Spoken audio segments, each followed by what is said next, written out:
Welcome to the Sideline Inspiration Podcast, the show for anyone wanting to get off the bench and into the game of life. I'm your host, Hong Forrest, and I'm sharing my wins, my losses, my heart, and how to pursue your passions in life. Don't forget to subscribe and leave a review.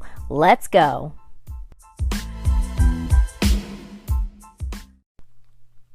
Have you ever turned down anything in your life before because you were afraid of what might happen? You were afraid of what could go wrong. You were afraid that you weren't enough. You were afraid that you didn't have what it takes. Have you ever done that? Many of us have, and then we spend some time or a lot of time after the fact thinking and wondering back, what if? What if I had said yes? What if I had just taken that leap of faith? What would my life look like today had that gone differently back then? Fear is a very real thing for some people. Fear is also a survival mechanism. It's a learned behavior that has allowed us as a human species to survive great natural disasters over time and legit predators, so that here we are today continuing to evolve still. I'm a mom of two boys, and parenting has given me a different set of lenses with which to view this world. I get to see things with what I refer to as childlike faith, and I also need to remind myself on the daily to hold back from imprinting on my boys any of my hesitations or fears that I might have for them. We as parents, if you're a parent, you know exactly what I'm talking about. You know exactly what it's like to tell your kids, hey, be careful, don't do this, don't do that, because you know that on the flip side of them making the choice to do it, there could be some real hurt involved. But science has told us that when children are born, they don't have or know any fears except for the fear of falling and the fear of loud noises. Everything else is learned. And so children learn to fear things because of their environment. The example I just gave, where we are warning our children, hey, be careful, play it safe, you shouldn't do that, don't do that, you're going to get hurt, that is learned behavior because of the environment. Our kids learn to, ooh, I shouldn't do that, ooh, I got to be careful, ooh, I got to play it safe. They learn these things because they've heard it from us so many times. Also, the things that we are afraid of, it becomes evidence for our kids that they too should be afraid of that thing because we are their safe people. And if their safe people are scared of that thing, they're going to be scared of it too. So when you find yourself saying those phrases to your kids, when you find yourself showing your kids that you are scared of something, and I'm going to use this crazy example because I'm a boy mom and this was one of the things I was very aware of, but I didn't want to seem that I was fazed by bugs, by critters, as I was raising my boys. They're 11 and 12 now, and so their days of poking and prodding at every little insect, creepy crawly that they come across is well over, thank goodness. But I will say that when they were much younger, this was one of those things that I was extremely aware of. The bugs might give me the heebie-jeebies, but I did not want my boys to feel that way. I wanted my boys to explore the world with themselves, eyes wide open, with hands and fingers, and picking up the bugs and the worms and poking and prodding as necessary. Ooh, what's this? Ooh, what's that? I didn't want them to be afraid of mom's reaction to the bugs, first of all, but I didn't want them to approach anything new and different with fear. I wanted them to approach it with curiosity. So that's where I was very aware of this from the very beginning, because I didn't want to imprint it on my kids. I was never really terrified of bugs or critters, but I just wanted to keep things clean and nice and tidy, and having two boys, yeah, throw that out the window. So as children babies who were born without any fears except for those two base fears, we start to learn fears because of our environment. As we experience life, as we go through life, and as we get older, we associate fear with certain things or events that happen to us. A good example of this might be a young child who gets bitten by a dog. Well, that child is going to grow up possibly being afraid of all dogs and associates all dogs, no matter how friendly one might be, they associate all dogs in general with that one terrible, awful experience of being bitten by a dog. Right? So that's a really good example. Another example of how we might associate fear is being a young adult and you want to try something different. You want to try something new, and you bring this idea to your family and you are so jacked and you are so excited, and they harmlessly say something along the lines of, oh, well, people in our family don't do that. We've never done that. Why would you do that? And those phrases that are seemingly harmless, those associate Those phrases associate to us and with us that experience, that new thing that we wanted to try. And therefore, when we think of it, we might not be as excited about it as we were before, because now there's this little thought in the back of our mind that says, people in our family don't do that. We don't do that. People in our culture don't do that. Why would you try something like that? It sets that tone, and therefore it's not as safe. That experience that you wanted to try, that thing that you wanted to do, it's not as safe as it once was. Listen, some fears are very real and very legit. And if you look at the word fear itself, there's an acronym in those letters: false evidence appearing real. And we refer to this as such because aside from those very legitimate fears that do exist, most of fear is the stuff we make up in our minds that hasn't even happened yet. I take this back to parenting. Let's say your kids come up to you and they ask if they can go outside and ride their bikes and play outside, whatever it is. They want to go outside and play. And you're hemming and hawing and thinking, and you're thinking to yourself, oh my gosh, what if they fall? What if they get hurt? What if they don't look both ways? What if something happens? You're thinking of all these scenarios in your mind that have not happened yet. And here's your child eager to do this thing and to go outside and ride their bikes, play outside, play out front, and you're hemming and hawing over situations and scenarios that have yet to happen and may not even happen. Another example of this is you are presented with an opportunity. You're presented with a new opportunity, whether it be business, whether it be getting yourself in shape, and maybe this is something that's new to you and you've never gone down this path before. So you're presented with an opportunity, but in your head, you're playing this record that says, what if I fail? What if someone makes fun of me? What if I don't know enough? What if it looks like I don't know what I'm doing? What if I look stupid? These types of fears and reactions that we tell ourselves anytime we're presented with something new, something different, these are the fears that hold us back from so much. And these are the fears that can imprison us to be no greater than where we're currently at. Y'all, if we listen to those fears all the time, we would be completely paralyzed, because fear does that to us. Fear paralyzes us. It constricts us. All action stops, and we cease to fully live.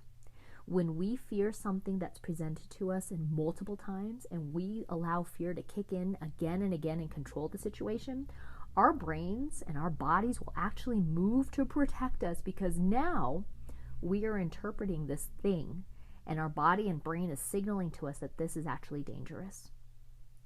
Can you believe that? That this thing is actually dangerous because of how we are reacting to the situation. So what do? How do you overcome this? Or how do you get past this? What do we do?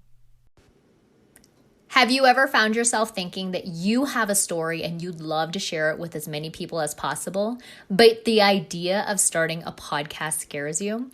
Well, if you haven't heard about Anchor, it's the easiest way to make a podcast. Let me explain why. It's free. So you can jump in, no strings attached, no obligation, no pressure, and explore the world of podcasting and get your message out to listeners. There are creation tools that allow you to record and edit your podcast right from your phone or computer. I love this because as somebody who's always on the go, inspiration will hit you out of nowhere, and sometimes you just have to sit down or stand up and record that message right then and there. Anchor will distribute your podcast for you so it can be heard on Spotify, Apple Podcasts, and all the major podcasting platforms.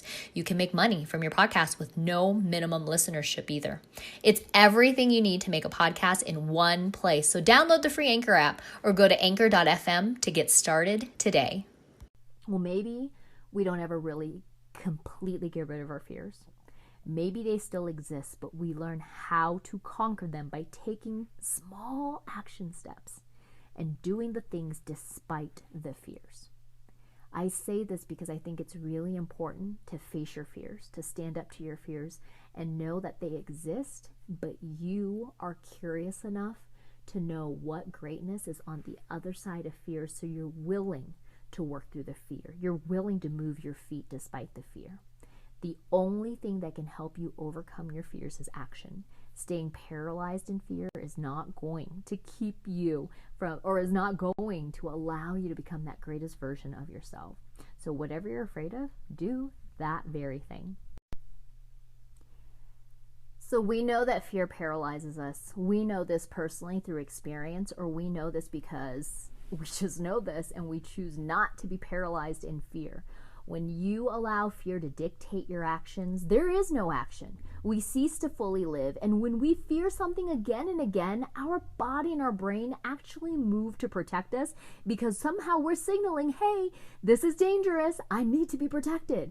And so when we do this again and again and again, all of those things that we want to do, all of those things that could be so great for us and so amazing in our lives, they are deemed as dangerous. And we start to say no to everything presented, everything that pops up in our path, because it's deemed as dangerous because we have said no for so long. So how do we get rid of our fears? How do we move from the place of I'm scared, I'm timid, I'm shy, I don't know if I'm enough, I don't know if I have enough, I don't know if I have what it takes? How do we do that? How do we move past that to a place where we can see this is what I'm truly made of? I know I can do this. I want to see how far I can go, what I can do, what I'm capable of. We have to do action, y'all. We have to take action. We have to move our feet despite our fears. And we have to do these things knowing that the fear will always be there to some extent, but we are stronger than the fear, and what we want is stronger than the fear. So we're willing to do those things. When we face our fears, we get to become the person that we are supposed to be, the person that we are destined to be, the version of ourselves that we see in our minds, but yet is not fulfilled because we have allowed fear to dictate who we are, and what we are capable of. I think that you deserve to meet the version of you that fears less. Move and take action despite of your fears, because some of that fear is very healthy. And I say this, trust me, y'all, I ride roller coasters with my family. I love the thrill. I love the excitement. There are extreme sports enthusiasts out there who do these crazy stunts and whatnot, and they are hooping and hollering and taking life in. So absolutely, there's a bit of fear that is healthy, of course. And personally, I don't know if you've ever found yourself in this situation, but I appreciate the feelings associated with fear, because when you think about fear and you think about excitement, those two things, your bodies respond very similarly in both situations. For me personally, my heart palpitates, my temperature rises, my face flushes, I feel these butterflies in my stomach. These are all the responses I get when I'm excited, but also when I'm scared, right? When I'm in that fight or flight response mode. But the way my body responds in these situations reminds me that, hey, Hong, you're alive, you're kicking, so what are you going to do? Are you going to face this, or are you going to run? And honestly, unless it's a life-threatening situation, I will choose to face whatever it is. And not just because I despise running, even though I force myself to do it every single morning, and not because I despise that, but because I want to know that I tried it and that I said yes, and I want to have that experience and know for sure, instead of having regrets and what if, right? That's what I want to know. That's what I want to live with. Y'all, I'm grateful that fear exists, because it tells me that I am not dead.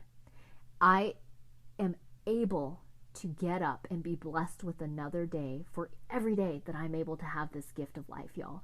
I'm able to have this, and I'm reminded every single time I'm faced with something that scares me a little bit that these feelings are here, because one day these feelings will not be here, because I will no longer have any more breaths to take. So I want to take them, and I want to use them, and I want to know that I have given everything I possibly can, and that I did not let fear dictate my life. Y'all, ride the roller coasters, pursue your passions, and do those things that are big and scary, because one day we won't get to. And I always talk about this when I'm coaching my girls, but I always say that I want to be completely used up when it's my time to leave this earth. I want to know that all of my gifts, all of my talents, they will continue to live on in this world and as a legacy, as opposed to being buried or cremated with me when my time is up. So friends, if you are scared of doing whatever it is that's keeping you from that next phase in your life, that next phase in your goals, face those fears. Do the thing. because time will run out and you will realize that it was really not meant to be that scary. Like, these opportunities that exist, they're there to see what you're capable of.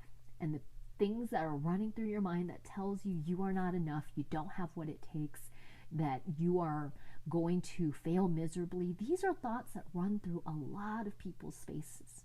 That space from ear to ear, it can be a very dangerous place in your brain. And you know what? On the other side of fear, the best things in your life are waiting.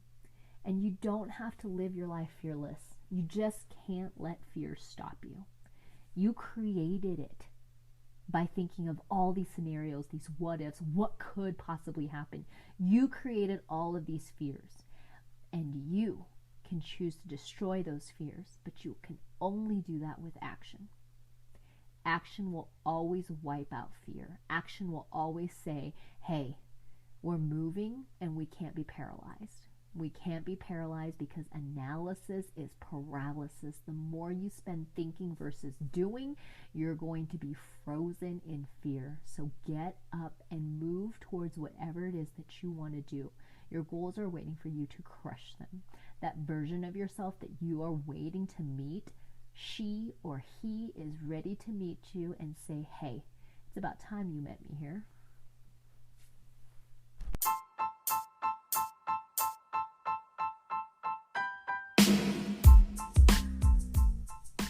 Thank you for listening to this week's episode of Sideline Inspiration. I really enjoyed sharing more about fear and how to fear less with you. If you want a daily dose of inspiration and passion, or to send me a message about this episode, follow me on Twitter and Instagram at Hong Forest, and send me a DM there. And if you'd like what you heard, please share this pod with a friend.